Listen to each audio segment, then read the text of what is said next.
Third time lucky, eh? Yeah. Third time lucky. So here we are, and apologies to everybody if you had to mess around expecting it to be live, but we will make this recording as good as live could be. Firstly, let me welcome Sarah, who is very proud to say is one of the authors at Wayward Publications, and her book Creative Regeneration, which is a brilliant book, and she's a brilliant woman, and I'm not just saying that gratuitously, she seriously is, and that's understating it. It's not hyperbolic, as you will soon see. Welcome, Sarah. Thank you, Stephen. Thank you. So I want to ask you, when you think of creative regeneration, which is a brilliant title, what do you mean?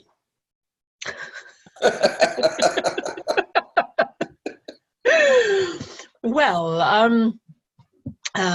as I said before in our unrecorded recording, I didn't think it up. It kind of arrived, and I have no recollection of when I actually chose to call it Creative Regeneration, which is quite funny. I wondered myself where it actually came from.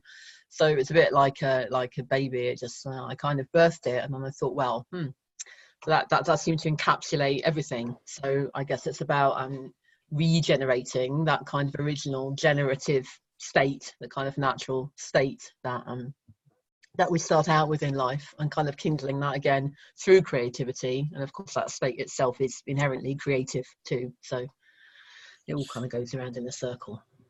What you seem to be implying is the existence of a meta consciousness, a consciousness that is everywhere, that everyone is part of somehow. Yeah, that's a bit of a leap, but I wouldn't I wouldn't argue with that. Yeah, meta consciousness. I don't know. I just feel that there's a deep kind of natural state of power and joy. I'm not sure about the consciousness aspect of it. Well, that's what enables us to be having the conversation, doesn't it? Yes, but that kind of overarching meta consciousness you were talking about, I'm not quite sure. I don't think that was what I was kind of that was the way I was thinking with creative regeneration. With every subatomic particle there is present, there's the a priori potential for energy, for life, for awareness, and for awareness, for consciousness. Yes. And it's that I'm talking about. That when I say meta, I mean unifying.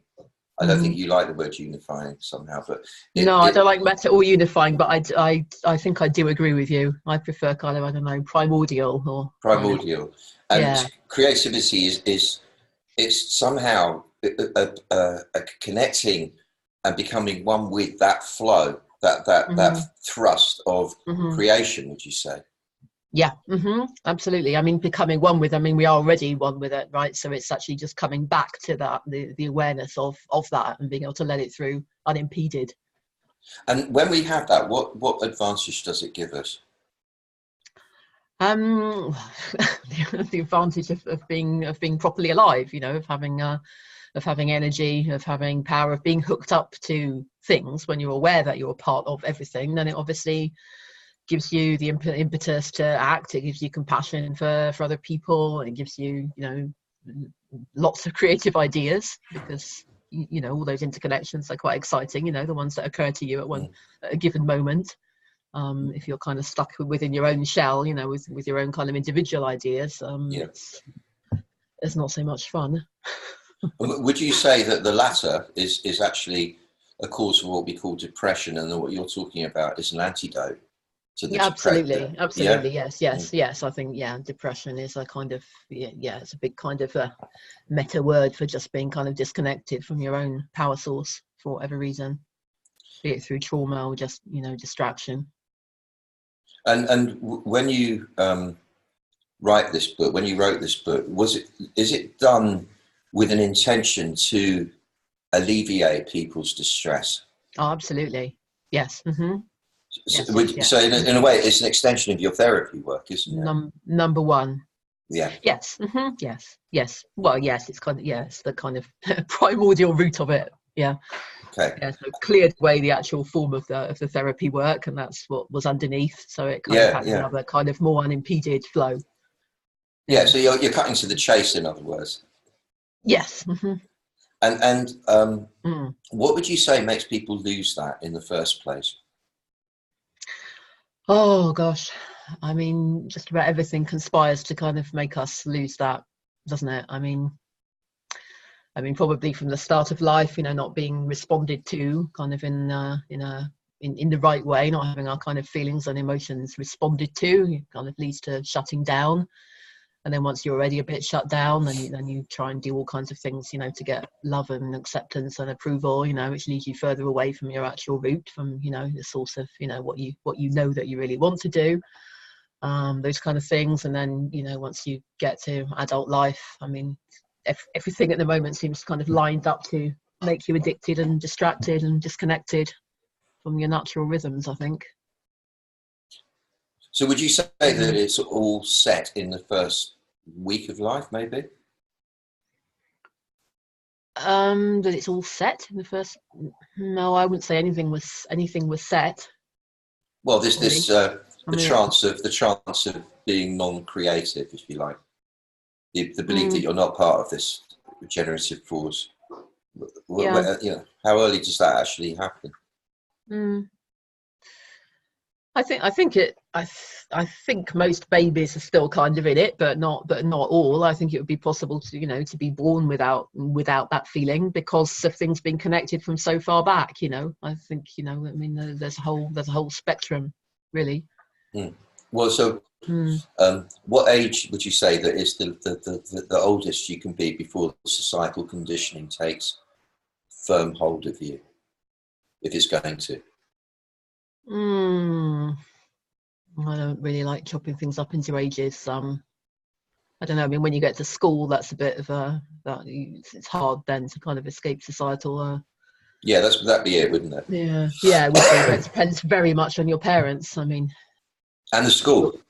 Yeah. But it's assuming that your parents are very kind of responsive to you. Saying that it sets in with school. I mean, for many, it will have set in long before then. Yeah, and it seems quite rare, that, doesn't it, to have parents who are wise and responsive to the child, enough for the child not to go into that contraction. Yeah, exactly, because they've become contracted themselves, so you know, they can't actually see it and might even, you know, feel it to be a threat or something, or they'll be too worried about, you know, trying to be good parents and judging themselves, etc., and doing all the right things, and, you know, losing that natural responsiveness. And what are you teaching people to do in the book? Teaching, I'm kind of trying to facilitate or kind of show a way to meditate, and then to do a procedure called focusing, which is about kind of felt sensing information in your body and taking that forward, and free writing, which is kind of automatic writing, and intuitive painting. Oh, right. So you are prescriptive in a way, or you suggest avenues of creativity. I suggest avenues, yes. And the free writing sounds exciting. Do you do that yourself? I do. Although not as much as the painting. Things just come in kind of waves. I think I did a lot more of that, you know, I don't know, some years ago. I would have done quite a bit of that. Now when I write, I tend to be actually thinking about what I'm writing, you know, doing it more consciously. But if I need to just kind of splash and express and kind of, you know, get back to myself, I would tend to paint.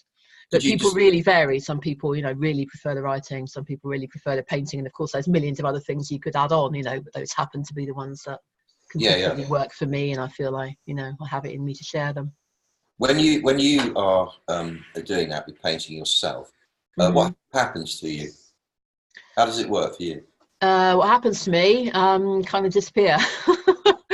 I just get into the kind of whole creative dance of it, really. I mean, I start off by squirting the tube of paint of, you know, whatever colour appeals at the time onto the page, and then it just goes from there. I just feel, you know, what direction it wants to go in, you know, what colour is required next. It's just that kind of dance of just knowing what comes next and responding to that, which is really, you know, refreshing and beautiful. So would you? A good way to live, actually. Yes. What you're saying then is that you're suggesting the receptive mode. You're suggesting, Yes. So people are receptive to this force, if you like, coming through them, rather than trying to create. I don't want to use the word create because, trying to forge something out of nothing, trying to make something. Absolutely. So this is right. All about sidestepping that trying to do something. Yeah, it's all about receptive mode, creative regeneration. Yeah. And then that would, I imagine, then have a really good impact on their work lives, their social lives, their private lives, in terms of being receptive to others rather than forging. Yeah, absolutely. And just actually having the experience that that you can do that you can just know that one thing has to happen after the other for no particular reason, but you do it, and there's something satisfying about that. Just having that experience. Following along, in other words, following along. Yeah. And discerning. Yes. So it's as if the collective, or the continuum, all the awareness and power of the whole universe coming through you.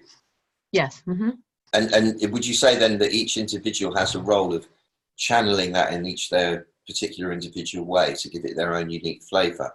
Yes, I think so. Yes, yes. But you have to actually get to it first. You have to kind of get to the juice first, and then it does come out in everyone's. I know. What's interesting, what occurs to me, and I think you have this in common with me. If you're using, or if your creative output forms the bedrock of your work, your actual living that you make, your work, that implies a cycle, a circuit rather. So I create something, it's all well and good.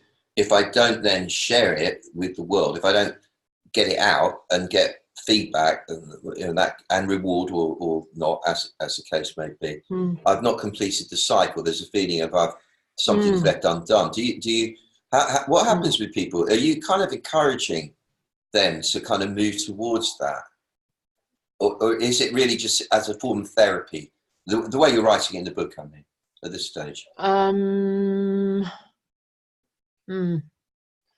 I can't really get beyond just thinking of it as the natural way of being, which in some people is going to look like actually producing things that need to get out into the world, and with other people it won't be. It'll just be, I don't know, knowing what particular soup needs to be cooked that day, or where they want to go, or but I see it as just exactly the same state. Yeah, you have an amazing ability for lateral thinking, for all-inclusive lateral thought. Thank you. I don't seem that able to do anything else, unfortunately. And have you always been that way? Probably. I also don't have a great memory, so probably. Other people might correct me, but yeah. And was that difficult for you then, growing up, being in this kind of full-on creative mode, really receptive creative mode? Was it difficult for you? Sometimes, yes. Although it does, I always did have a kind of. I'm thinking at school it wasn't that difficult because I had some kind of a distance all the time. I found it quite kind of humorous. How did you? Oh, I see. Through humor. I found it funny. I found it kind of absurd. The way people were kind of scrunching things up into little boxes. I found it funny at that point. Later on, maybe emotionally, I had more kind of difficulties with it, kind of not being able to kind of settle down and do something proper. Maybe that was more important later. Yeah. Did you get picked on at school for being different? Not really. People used to leave me alone. I mean, I was definitely different. No one would have argued with that, but they didn't actually pick on me. I was more kind of to the side. And was that a conscious choice on your part? So was that how to play it? Did you remember thinking, "Oh, this is how to play this one"? No. I never think how to play things. No. Really, that's interesting. So yeah, you really. You don't strategize. You always follow. Not much. Not much. I'm not very good at doing it that way. And that. I mean, I'm sure as a therapist, you must have encountered this enough times. Normally, when somebody is quite markedly different in a way that people can't fathom, they get picked on as children. But how did you manage to avoid that? I wonder. You must have some power and poise about you that possibly I didn't notice. I don't know. When I was, I used to kind of cause, like, I used to have like conflict with the teachers and things like that, you know. It was Did you? yeah. Based on what? Well, based on well, that kind of larger perspective that I had, you know, I used to find quite a lot of their kind of attitudes and stuff a bit ridiculous. So it used to be quite polarizing, you know, that half the teachers would like me very much and the other half would hate me. Oh, interesting. So I might get picked on by the teachers, I think, more than the kids. And did that never have a damaging impact on you? Did you never feel that you needed to succumb to their regimes? I feel like I'm in therapy. I don't think so. I don't think so. But as I say, I have a very bad memory. I just kind of delete things when they're gone. But I'm sure you'd have remembered that. You'd have remembered if it was unpleasant. It doesn't sound like it was. It sounds like somehow you've enjoyed your getting to where you are, the process. I pretty much enjoyed it. Yeah. Yeah. And would you say that enjoyment of being here, being yourself, would that be the main or a main advantage of doing this creative regeneration process? Well, it's an integral part of it. Yes. Yeah. So if somebody reads this book and they follow along with the exercises, they're going to be enjoying themselves a lot more as a result. In all ways. Yeah, absolutely. I don't think that you could fail to actually do that and not enjoy it. You know, you could obviously not do it, or, you know, just be annoyed by it at the outset or whatever. But if you do it, yeah, there's a relief. There's just a sense of relief. You know, just releasing that energy. Yeah, I get it. And so once you've got used to channeling or riding this flow, this energetic flow, that's a deeper one than the societal one. It's a deeper one than the story that we tell ourselves about what the world's all about. Is this primordial flow. Once you've got that, and you say you express it through painting or writing or whatever, will that then automatically, in your experience, translate into finding unique, just spontaneously finding unique ways of being with the people in your life, even if you were living in quite a restricted reality?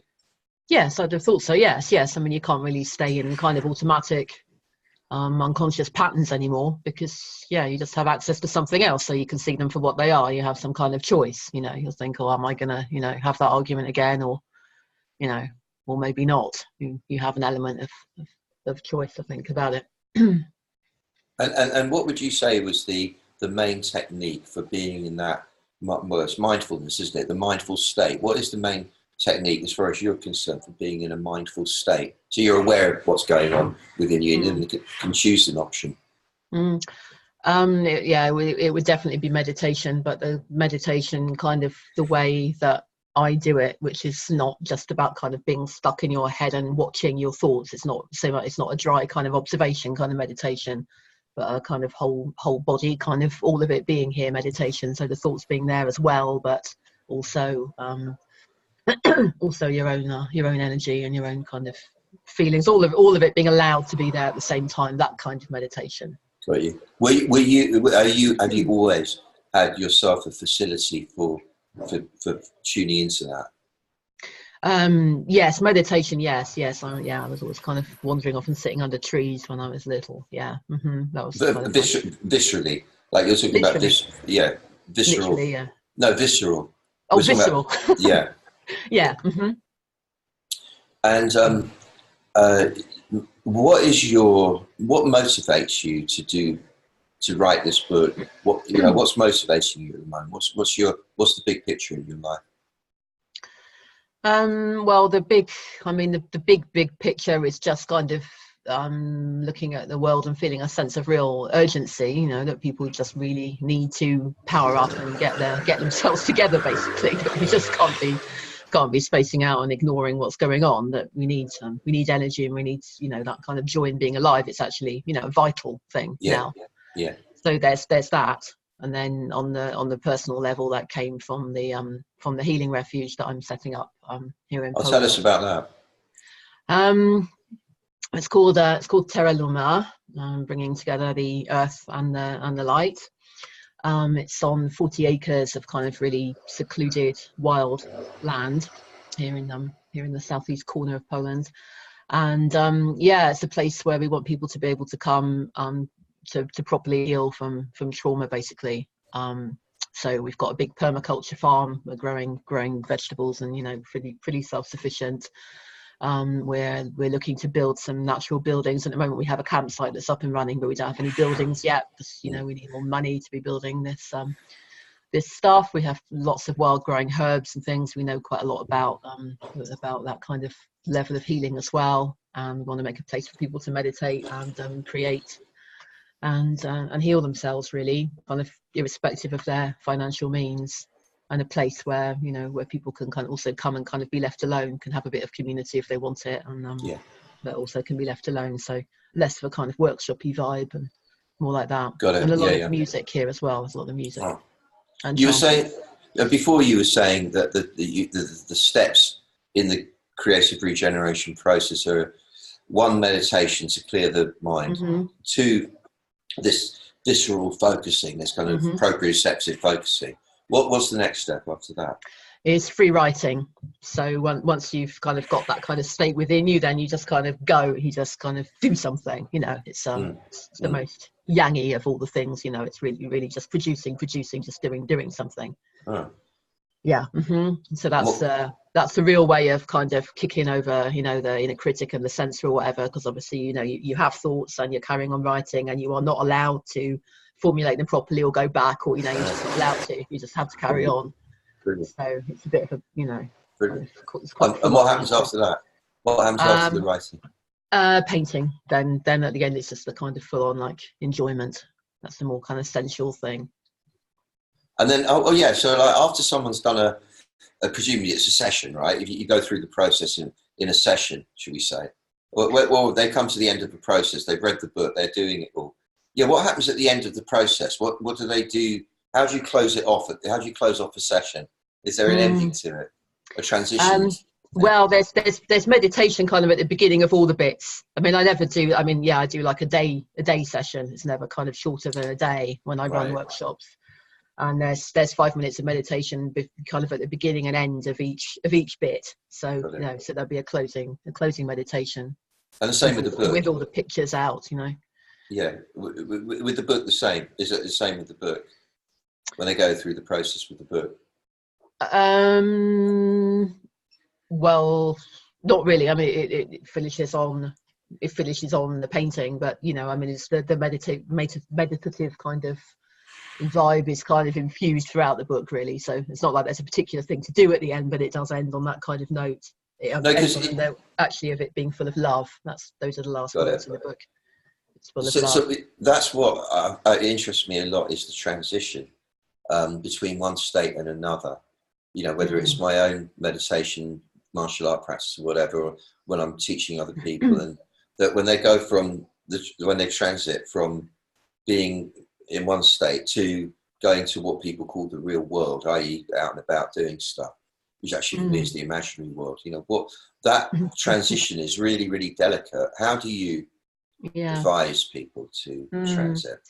Well, within that last meditation, well, most of the meditations, I always kind of say at the end, you know, that there's no need to actually completely leave this state, you know, that you can kind of remain here as you go out. So it's less kind of brutal. It's not like, you know, and also just because it's true, you know, it would be optimum to be in that state all the time.